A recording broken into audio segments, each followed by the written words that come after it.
ay kontrobersyal at sa bawat pagkakataon, inaabangan ng mga tao ang pagbawi ng kanilang idolo. Luksa. Talagang parang hindi makakain ng mga tao. Siyempre, parang nasaktan ka rin. Pero alam mo, 7.5 years siya lang nag-reign. Ang mga pagkatalo niya kasi kontrobersyal, ano? Kay Kaneko, he lost 5 times. He never won against Kaneko in Japan. Dahil yung naman yung mga decisions na ganon. Pero, every time they were rematched, lalong dumadami ang tao na manonood. Sa mga kabiguang natamo ay hindi pinanghinaan ng loob si Flash. Sa halip, nagsilbing hamon ang mga ito upang abutin pa niya ang mas higit pang karangalan. Ang determinasyong ito at tibay ng loob ang lalong nagpalapit kay Bay sa kanyang mga taga-suporta. Usually, his fights were held at Rizal Memorial.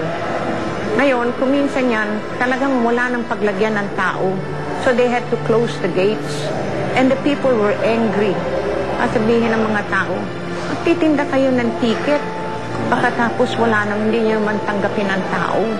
And in that Sattler fight, it was so jam-packed that even in the corner, yung mga tao, talagang init na init, hirap na hirap. They even took the water of the boxers para sila makainom. Kung may laban siya, ngayong gabi, kahapon pala nagka-camp out na tao from the province, may baon ng mga tubig sa bote para makabili sila ng ticket. Ang laro ngayon, kahapon pa, nagka-camp out ng tao sa paligid ng Araneta Coliseum. Si Gabriel Lorde yun.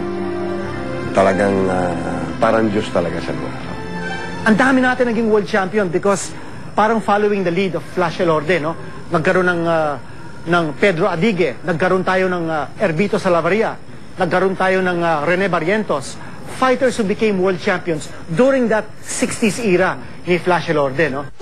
Ang pagpupursige ni Flash ay nagbunga noong March 16, 1960. Pinatulog niya sa 7th round si Harold Gomez ng Amerika upang agawin ang World Junior Lightweight crown nito. Dumagundong ang Araneta Coliseum at umalingaw-ngaw sa buong Pilipinas ang tagumpay ni Flash. Hindi na ako nakasama dahil buntis ako noon. Ngayon, madinig na lang namin, puro sirena, puro sirena. Lahat ng bombero, lahat ng siren ng pulis, lahat umuugong lahat yung laban niyang yun. Nang ma-knockout si Harold Gomes noong 7th round, para raw may bombang pumutok doon sa loob sa sigaw ng tao. Akala raw nila natanggal yung bubungan ng Araneta Coliseum. And true enough, nagkaroon na ng boxing fever. Yung mga bata, makikita mo sa karsada, sumusuntok sila. Everybody was talking about Elorde. To be able to reign as world champion for so long, parang mahirap pa i-imagine. Pero nagawa yun ni Flash Elorde, tsaka yung mga nakalaban niya, matitinding klaseng mga challengers. Hindi lang sa loob ng ring umani ng tagumpay si Bay. Maging sa labas nito ay tumanggap din siya ng maraming papuri. Noong 1960, isa siya sa mga itinanghal na 10 outstanding young men kasama si dating Senador Ninoy Aquino.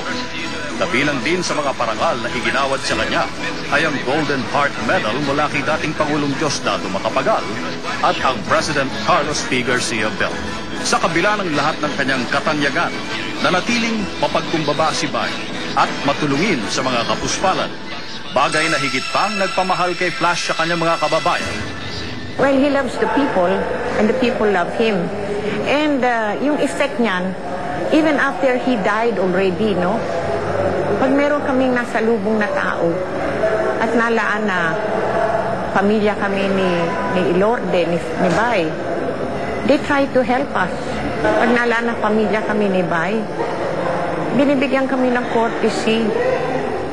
Kaya sometimes very touching ba? Mag-aara din ng mga ginawa niya outside of the ring. Nagtayo siya ng orphanage, nagtayo siya ng simbahan. He was a philanthropist. He was always looking after the needy. Nagbibigay siya ng portion ng kanyang premyo sa mga naghihirap sa ating mga kababayan. Kanya naging instant na bayani si Flash Elorde. Naabot ni Flash ang tugatog ng tagumpay at maluwag sa loob niyang ibinahagi ito sa mga nangangailangan.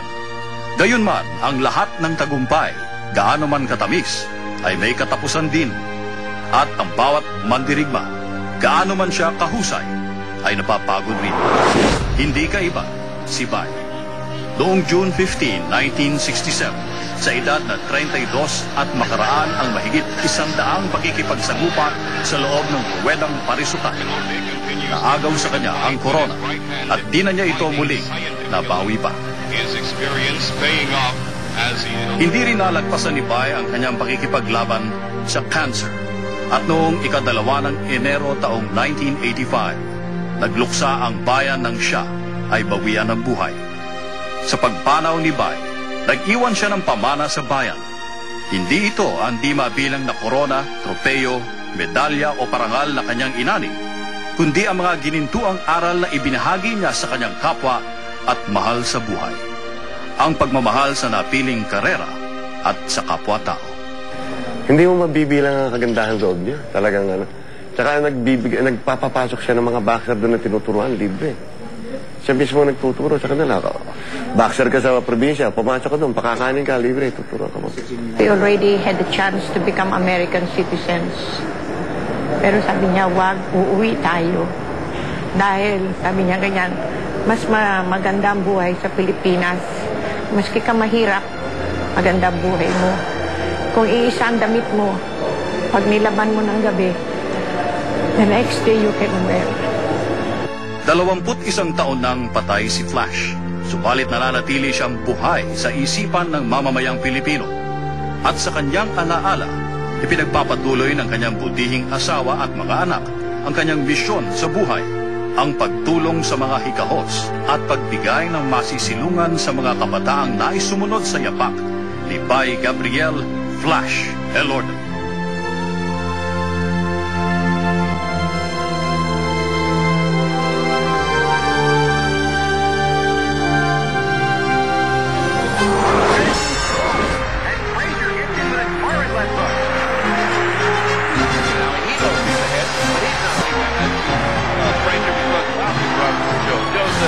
Here I am, lay it out with me.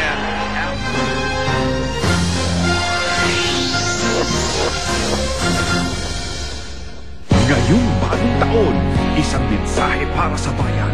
Bago muling sumabak sa laban, ang bagong music video ni Pacman, buong buo. Singing boxing. Exclusive! Ang laban na to.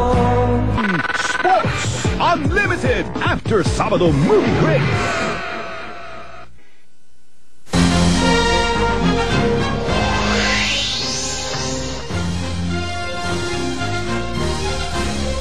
Nang ideklara ang martial law noong dekada 70, naging magulo ang takbo ng politika sa ating bansa at tila thriller ang dating nito sa mga kalaban ng rehimeng Marcos noong panahong iyon.